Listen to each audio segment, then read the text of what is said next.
ادھر سنیں گے تب حضرت عیسیٰ علیہ السلام یہ یہودی جراثیم ختم نہیں ہوئے. اب رسول اللہ صلی اللہ علیہ وسلم ہجرت کرنے کے بعد بھی یہ یہودی جراثیم مدینے میں پھوٹتے ہیں. مگر اس سے پہلے نجران میں، یمن کا جو علاقہ نجران تھا، وہ نجران میں عیسائی بڑے مضبوط ہو گئے تھے دور نبوت میں. رسول اکرم صلی اللہ علیہ وسلم کے دور میں نجران کے جو عیسائی تھے نا، وہ بڑے مضبوط ہو گئے تھے، اور نجران کے عیسائیوں کو معلوم ہو گیا تھا کہ آقا دو عالم صلی اللہ علیہ وسلم مشرکوں کو بھی بدل رہے ہیں، عیسائیوں کو بھی بدل رہے ہیں. تو فوراً نجران کی طرف سے ایک وفد مدینہ منورہ کو آیا آقا دو عالم صلی اللہ علیہ وسلم سے ملنے کے لیے. ابو حارثہ بن الخما کی صدارت میں. کس کی صدارت میں بولو؟ ابو حارثہ بن الخما. اور یہ ابو حارثہ بن الخما کون ہے؟ اس زمانے کے عیسائیوں کا استاد اعظم. اس زمانے کے عیسائیوں کا استاد اعظم ابو حارثہ بن الخما کی صدارت میں، اس زمانے کے عیسائیوں کے استاد اعظم کی صدارت میں یہ مدینہ آئے. اور جب یہ مدینہ منورہ کو آئے تو رسول اللہ صلی اللہ علیہ وسلم کو پوچھا کہ آقا دو عالم صلی اللہ علیہ وسلم کہاں ہے؟ آقا دو عالم صلی اللہ علیہ وسلم کہاں ہے؟ تو بتایا مسجد نبوی میں. تب یہ لوگ کون تھے؟ عیسائی تھے، اہل کتاب تھے، مگر ان کے پاس بھی نماز تھی. وہ زمانے میں نماز تھے تو وہ سیدھے مسجد نبوی میں آئے، اپنے طریقے سے نماز پڑھ لی. صحابہ نے روکنا چاہا تو رسول اللہ نے کہا مت روکو، ان کے طریقے سے عبادت کر لینے دو، وہ مہمان ہیں. نماز ہو گئی. ابو حارثہ بن القمہ جو امیر تھے، استاد اعظم تھے، رسول اللہ کے سامنے ٹھہرے تو رسول اکرم صلی اللہ علیہ وسلم نے انہیں اسلام کی دعوت دی. کہا کہ تم مسلمان ہو جاؤ. تب یہاں بحث شروع ہوئی. انہوں نے کہا کہ اے محمد صلی اللہ علیہ وسلم، ہم نے سنا ہے کہ تم حضرت عیسیٰ کو گالیاں دیتے ہو. ہم نے سنا ہے کہ آپ حضرت عیسیٰ کو گالیاں دیتے ہو. میں آپ کو قرآن سمجھا رہا ہوں، گالیاں دیتے ہو. تو رسول اللہ نے کہا کہ ہم کیوں عیسیٰ کو غلط بولیں؟ وہ تو نبی ہیں اللہ کے، وہ تو روح اللہ ہیں، وہ اللہ کے نبی ہیں. تو یہ لوگ بولے وہ نبی نہیں ہے، وہ بیٹے ہیں. وہ نبی نہیں ہے، وہ بیٹے ہیں، وہ روح اللہ ہیں. تو آقا نے پوچھا وہ اللہ کے بیٹے کیسے، جبکہ اللہ تو ہر چیز سے پاک ہے. دیکھیے بڑے مزے کی گفتگو آ رہی ہے، پورے شب قدر کا نچوڑ آ رہا ہے کہ رسول اللہ نے پوچھا کہ وہ نبی کیسے، وہ تو اللہ کے بیٹے ہیں. یہ کون بولے؟ عیسائیاں بولے. تو آقا نے کہا وہ بیٹے نہیں ہو سکتے، وہ نبی ہیں، معجزات بے شمار تھے، وہ اللہ کے بندے ہیں. تو یہ لوگوں نے کہا کہ اے محمد یہ بتاؤ کیا کوئی بغیر باپ کے پیدا ہو سکتا ہے؟ بغیر باپ کے پیدا ہو سکتا ہے؟ تو میرے نبی نے ان نجرانیوں سے کہا کہ بغیر باپ کے پیدا ہونے پہ تم کیا کہو گے؟ تو ان لوگوں نے کہا کہ بغیر باپ کے پیدا ہونا ہی اس بات کا ثبوت ہے کہ یہ اللہ کے بیٹے ہیں. بغیر باپ کے پیدا ہونا ہی یہ اس بات کا ثبوت ہے کہ یہ اللہ کے بیٹے ہیں. تو میرے نبی نے کہا کہ اچھا اگر کوئی انسان بغیر باپ کے پیدا ہو جائے تو یہ اللہ کے بیٹے ہیں. تو میرے نبی نے کہا کہ تم اس آدم کو کیا کہو گے جس کی ماں بھی نہیں، جس کا باپ بھی نہیں؟ تم اس آدم کو کیا کہو گے جس کی کوئی ماں نہیں، جس کا کوئی باپ نہیں، پھر بھی وہ صفی اللہ ہے، تم کیا کہو گے؟ تو میرے دوستو بحث بڑھتے گئی بڑھتے گئی بڑھتے گئی بڑھتے گئی تو تھوڑا ان کی گفتگو کا انداز بدل گیا. یہ عیسائیوں کا گفتگو کا انداز بدل گیا. اور جب عیسائیوں کے گفتگو کا انداز بدل گیا اور آقا دو عالم صلی اللہ علیہ وسلم کی شان میں یہ اونچی آواز سے بات کرنے لگے، میں پن ان میں آ گیا. اور آقا دو عالم صلی اللہ علیہ وسلم کے کسی بات کو یہ مان نہیں رہے ہیں اور ہر ٹائم پہ اپنی ہی بات کہہ رہے ہیں اور اللہ کی طرف غلط رشتے منسوب کر رہے ہیں. تو یہاں بات رسول اللہ کی نہیں ہو رہی ہے، اللہ کی ہو رہی ہے. یہ چیز ہے میرے کی، بات رسول اللہ کی نہیں ہو رہی ہے، اللہ کی ہو رہی ہے. یہاں رشتہ نبی سے نہیں جوڑا تھا, اللہ سے جوڑا تھا. یہاں آئے یہ لوگ اللہ پہ لگا رہے ہیں, تو یہاں بیعت ثابت کرنے کی بات ہے, یہاں رب کی سمدیت کو ثابت کرنے کی بات ہے, یہاں رب کی بے نیازی کو ثابت کرنے کی بات ہے, یہاں رب کی قدرت کو ثابت کرنے کی بات ہے, اور یہاں رب کی کبریائی کو ثابت کرنے کی بات ہے, اور یہاں رب کو اکیلا و تنہا ثابت کرنے کی بات ہے. تو جب رب نے دیکھا کہ میرے حبیب اپنی زبان سے اچھی باتیں بولتے جا رہے ہیں, اور یہ بدبخت میں کے گھڑے پہ تلے تلے ہوئے ہیں کہ نبی کی بات کو ماننے تیار نہیں ہے, اور نبی کی بارگاہ میں ہر دھرمی سے پیش آتے ہیں, تو اللہ نے فیصلہ کیا کہ اب یہ قوم زبان سے ماننے والی نہیں ہے. اگر اس قوم کو یوں ہی چھوڑ دیا جائے تو پھر اللہ سے کئی رشتے جڑ جائیں گے اور دنیا اللہ کو نہیں سمجھے گی. تو اللہ نے اپنے آپ کو سمجھانے کے لیے, یہ جملے کو غور کیجیے, رب کیا ہے اپنے آپ کو سمجھانے کے لیے, رب کی صفت کیا ہے اس رب کو اپنی صفت سمجھانے کے لیے اپنے حبیب سے کہتا ہے کہ اے مصطفیٰ اب انہیں دلیلیں مت دو, یہ قوم دلیلیں سننے والی نہیں ہے. تمہیں جو معلوم تھا, اللہ نے تمہیں جو علم دیا تھا, وہ ساری علم کی باتیں تم نے انہیں بتلا دیا, مگر یہ قوم تمہارے علم کو سمجھنے والی نہیں ہے. تو ایک کام کرو, اللہ کہتا ہے فَقُلْ تَعَالَوْا, جملے کو غور کرو, قرآن کی آیت اللہ کہتا ہے فَقُلْ تَعَالَوْا نَدْعُوا أَبْنَاءَنَا وَأَبْنَاءَكُمْ وَنِسَاءَنَا وَنِسَاءَكُمْ وَأَنفُسَنَا وَأَنفُسَكُمْ ثُمَّ نَبْتَهِلْ. اے حبیب اب زبان کو روکو, مباہلے کے میدان میں آ جاؤ اور ان سے کہو کہ میں میری اولاد کو لاؤں گا, تم تمہاری اولاد کو لاؤ, میں میرے بچوں کو لاؤں گا, تم تمہارے بچوں کو لاؤ, میں اپنے آپ کو لاؤں گا, تم بھی اپنے آپ کو لاؤ, اور دونوں ایک دوسرے کے روبرو کھیلتے ہیں, مباہلہ کرتے ہیں. جو جھوٹا ہوگا اس پہ اللہ کا عذاب نازل ہو جائے گا, جو جھوٹا ہوگا اس پہ اللہ کا عذاب نازل ہو جائے گا. اب ذرا کمال کی بات سنو, کمال کی بات, دعوے کے حساب سے دلیل کی اہمیت ہوتی ہے نہیں, دعوے کے حساب سے دلیل کی اہمیت ہوتی ہے.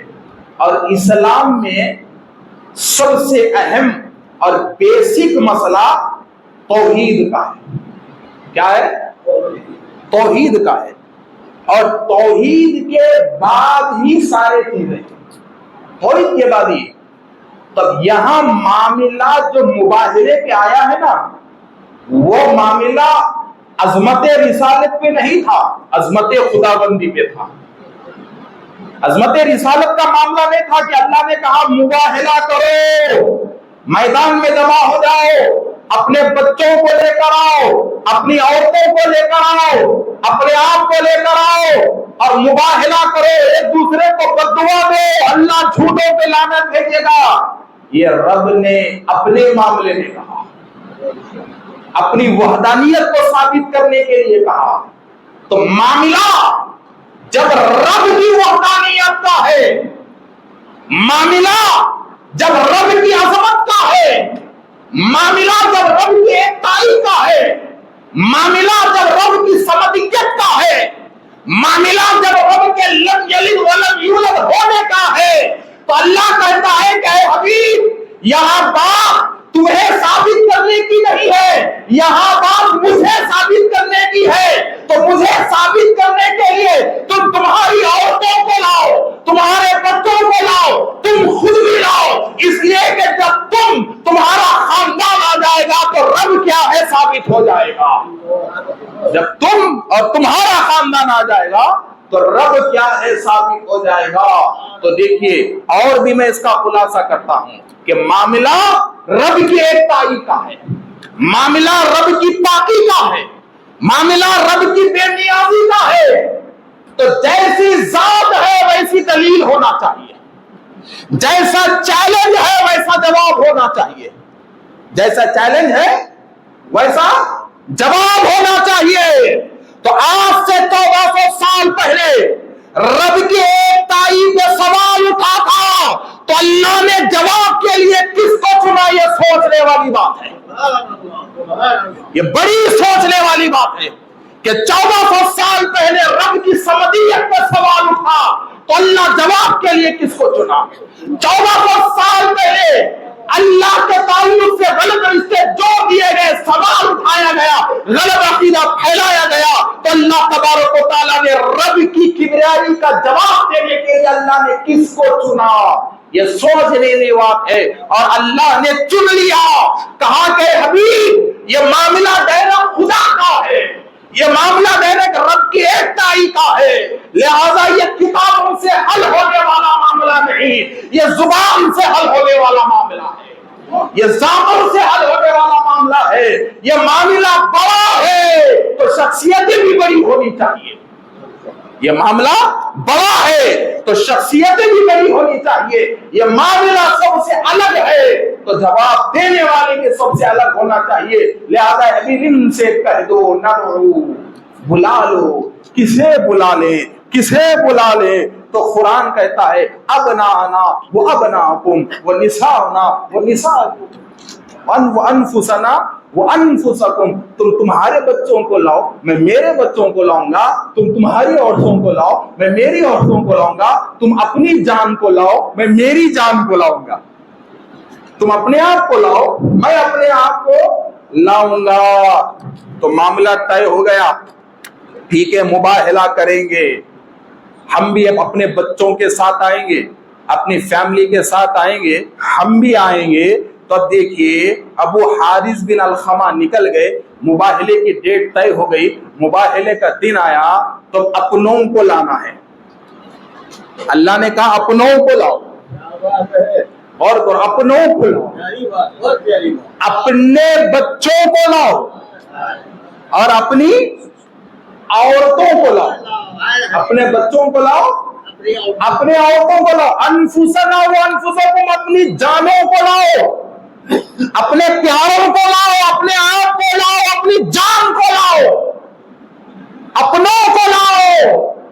تو جب یہ سارے آ گئے تو اللہ نے کہا کہ حبیب غیر نہیں چلے گا, اللہ نے کہا کہ مصطفیٰ یہاں غیر نہیں چلے گا, یہ معاملہ رب کی وحدانیت کا ہے, تمہارے ہی چلیں گے, اپنے ہی چلیں گے. اپنوں کو لاؤ اور رب کو ایک ثابت کرو, اپنوں کو لاؤ رب کو پاک ثابت کرو.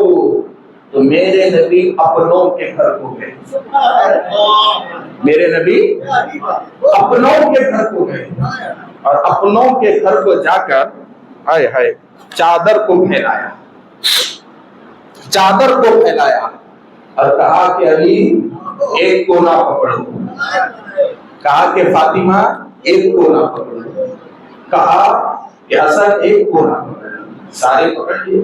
اب ایک اور منظر میں آپ کو بتاؤں, ایک اور منظر دیکھیے, شاید ایک بڑی مزے کی بات سنیے, میں ایک منظر بتاؤں, بات سمجھ میں آ رہی ہے آپ کو؟ بڑی اہم چیز بتا رہا ہوں. دیکھیے اب یہ مباہلہ ختم نہیں ہوا, بڑی اہم چیز بتا رہا ہوں, ذرا دیکھیے کہ چادر کھلی, رسول اللہ نے چادر کھولا, کہا کہ بیٹی فاطمہ آؤ, اندر آئی, کہا علی آؤ, اندر آئے, کہا حسن آؤ, اندر آئے, حسین آؤ, اندر آئے. کتنے ہوئے؟ 4 ہوئے. کتنے ہوئے؟ 4 ہوئے. اب خود رسول اللہ اندر گئے, کتنے ہوئے؟ کتنے ہوئے؟ 5. اوپر کیا ہے؟ چادر 5 سے اوپر, چادر اوپر کتنے؟ 1 انچ چادر ہے, کتنے؟ اور اندر لوگ کتنے ہیں؟ 5. اور جسم کو کیا بولتے؟ تن. جسم کو کیا بولتے؟ کیا بولتے؟ تن. تو 5 تن, بولو کیا ہوئے؟ 5 75 بڑے لوگوں کے جملے حدیثوں سے جڑے ہوئے رہتے ہیں, بڑے لوگوں کے جملے رہتے ہیں, وہ کیا ہوتے ہیں؟ حدیثوں سے جڑے ہوئے رہتے ہیں. اندر کتنے ہوئے؟ 5 تن. 1 تن محمد مصطفیٰ, دوسرا تن علی مرتضیٰ, تیسرا تن فاطمہ زہرا، چوتھا تن حسن مصطفیٰ، پانچواں تن حسین مصطفیٰ، 5 تن ایک من، 5 تن ایک من، اور وہ من مصطفیٰ کا ہے، اور اس من میں علی بھی ہے، فاطمہ بھی ہے، حسن بھی ہے، حسین بھی ہے، اور رسول اللہ نے علی کو، فاطمہ کو، حسن کو، حسین کو اور خود کو چادر کے نیچے رکھ کے دنیا کو بتا دیا کہ اے بندے سن، اگر کامیاب ہونا چاہتا ہے تو تیرا من ایک ہو، اندر تن 5 ہو۔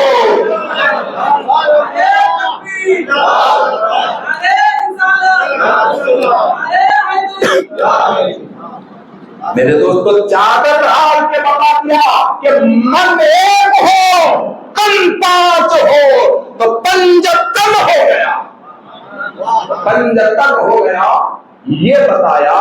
تو اسی پنجتن کو اللہ نے مباہلے کے میدان میں یاد کیا، اسی پنجتن کو مباہلے کے میدان میں یاد کیا۔ اور دیکھیے، ابنانا 1 ہوا، نساؤنا 3 ہو گئے، انفسنا 4 ہو گئے، اور خود مصطفیٰ 5 ہو گئے۔ تو 5 کا ذکر اللہ نے کیا، تبھی تو پنجتن بول رہے بھائی، تبھی تو ہم پنجتن بول رہے۔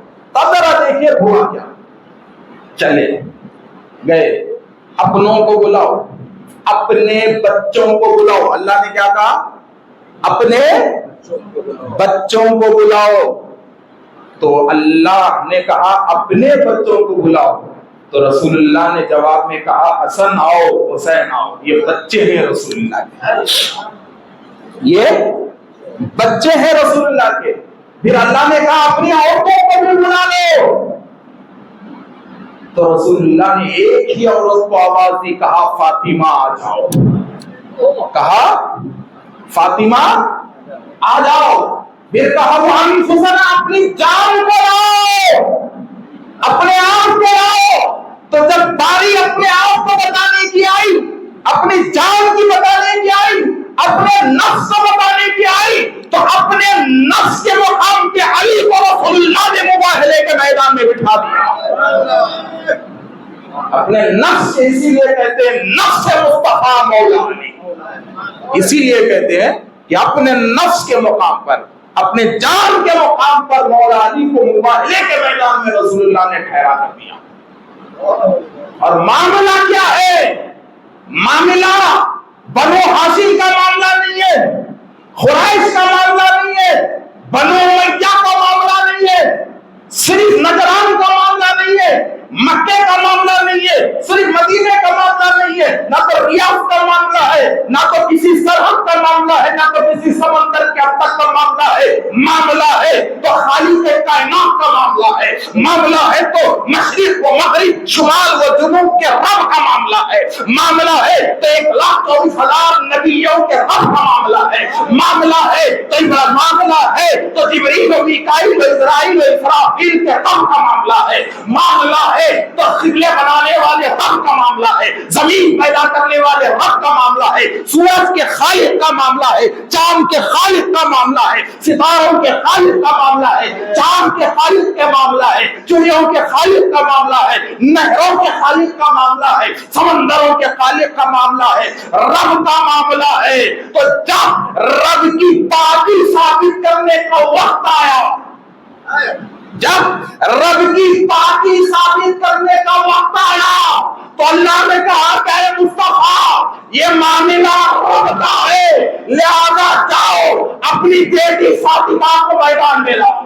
یہ معاملہ خدا کا ہے، علی کو میدان میں لاؤ۔ یہ معاملہ خدا کا ہے، حسن کو حسین کو معاملے سامنے لاؤ، تاکہ دنیا کو معلوم ہو جائے کہ اے لوگوں، علی کو معمولی مت سمجھنا، فاطمہ کو معمولی مت سمجھنا، حسن و حسین کو معمولی مت سمجھنا، بلکہ اس روئے زمین پر خدا کی سمجھیت کے دلیل کا نام علی ہے۔ اس روئے زمین پر خدا کی سمدیت کے دلیل کا نام فاطمہ ہے. اس روئے زمین پر خدا کے لم یلد ولم یولد ہونے کی دلیل کا نام حسن و حسین ہے. تو اللہ نے اپنی قدرت کے دلیل کے طور پر ان لوگوں کو منتخب کیا. علی کون ہے؟ رب کی سمدیت کی دلیل ہے. علی کون ہے؟ اس کے بےنیاز ہونے کی دلیل ہے. تبھی تو کہا کہ بلاؤ اور ان سے چیلنج قبول کراؤ. تو ذرا دیکھیے مقام دیکھیے پنجتن کا، مقام دیکھیے بیوی فاطمہ کا، مقام دیکھیے حسن حسین کا. قرآن کیا ان کا مقام بتا رہا ہے، کیا ان کا مقام قرآن بتا رہا ہے. تو حضرات محترم تو اب ذرا دیکھیے کہ ادھر نجران کے سارے قبیلے والے آئے اور ادھر آئے سامنے مصطفیٰ، سامنے مصطفیٰ، انگلی میں حسن گود میں حسین. منظر دیکھو، انگلی میں حسن گود میں حسین، ایک طرف علی ایک طرف فاطمہ. اور رسول اللہ نے صلی اللہ علیہ وسلم نے چلتے چلتے اپنی بیٹی فاطمہ سے کہا کہ بیٹی فاطمہ تمہیں کچھ کرنا نہیں ہے، میں دعا کروں گا تم آمین کرو، میں دعا کروں گا صرف تم آمین کہو. تو ان کے زبانوں کی اہمیت کتنی ہے رب کے پاس دیکھو، ان کی ذات کی اہمیت کتنی ہے دیکھو کہ جب اللہ کو اپنی سمدیت کو ثابت کرنا تھا تو رب ان کا انتخاب کرتا ہے. اپنی قدرت کو اپنی پاکی کو ثابت کرنا ہے تو رب ان کا انتخاب کرتا ہے. اور آج ہم ان کی عظمت بیان کرنے کو رافضیت کہتے ہیں، ہم ان کی عظمت بیان کرنے والے کو شیعہ کہتے ہیں. اگر کوئی زیادہ علی علی علی علی علی علی علی علی علی اگر کوئی زیادہ بول دیا تو ایسے نابالغ پیدا ہو چکے ہیں کہ ان کا دماغ ابھی بالغ نہیں ہوا ہے کہ علی علی کہنے والے کو رافضی کہہ دیتے ہیں، راضی کہہ دیتے ہیں اور بول دیتے ہیں کہ بھائی غلط بات ہے، غلط بات ہے، صحابہ کے طریقے پہ ہو، صحابہ کے طریقے سے آپ لوگ ہٹ جائے. تو بار بار میں ان سے کہتا ہوں کہ بھائی علی علی کہنا خود یہ صحابہ کا طریقہ ہے، یہ حقیقت ہے. علی علی کہنا خود صحابہ کا طریقہ ہے. اس لیے کہ صحابہ کے دور میں علی ایک شخصیت کا نام نہیں تھا، بلکہ صحابہ کے دور میں حضرت عمر، حضرت ابوبکر صدیق، حضرت عثمان غنی، ان تین حضرات کے ترازو کا نام علی تھا. ان تین حضرات کے میزان کا نام علی تھا. اور تین خلفاء علی کی محبت سے لوگوں کو تولتے تھے. یہ تین خلفاء مولا علی کی محبت سے لوگوں کو تولتے تھے. اور جب علی کی محبت کم نظر آتی تو سمجھ جاتے تھے منافق ہے، سمجھ جاتے تھے منافق ہے، یہ چڑ رہا ہے اہل بیت سے. تو ہم صحابہ ہی کے طریقے پہ ہیں میرے دوستو. تو ہر مرد کے دیکھیے آئے اور کہا کہ بیٹی آمین کہنا، میں دعا کروں گا. چونکہ مباہلے میں دعا ہی کرنا تھا کہ اس کو برباد کر دو، ایک دوسرے کے اپوزیشن میں دعا کرنا یہ مباہلہ ہے. تو ہم آئے. اب یہ لوگ بڑے غور سے دیکھنے لگے کہ یہ کس کو لائیں گے، کس کو لائیں گے، کس کو لائیں گے. بڑے حیران ہو گئے کہ دو بچے دو بڑے، رب العالمین کی ذات کو ثابت کرنے کے لیے، اس کی صلاحیت کو ثابت کرنے کے لیے چار ہی کافی ہے پوری دنیا. بڑے حیران. اور ادھر دیکھیے میرے دوستو، ذرا ادھر دیکھیے کہ آپ کی گزارشات ابھی باقی ہے.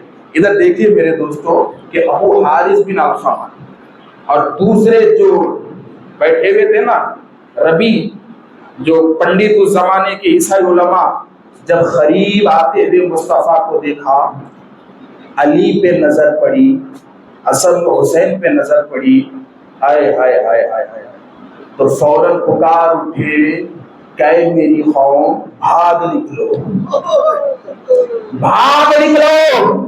اس لیے کہ میں آنے والے ایسے چہروں کو دیکھ رہا ہوں، خدا کی قسم ان کے چہروں میں ایسی چمک ہے کہ اگر یہ آمین کہہ دیں گے تو قیامت تک روئے زمین پہ ایک بھی عیسائی زندہ نہیں رہے گا، ایک بھی عیسائی زندہ نہیں رہے گا اگر یہ آمین کہہ دیں۔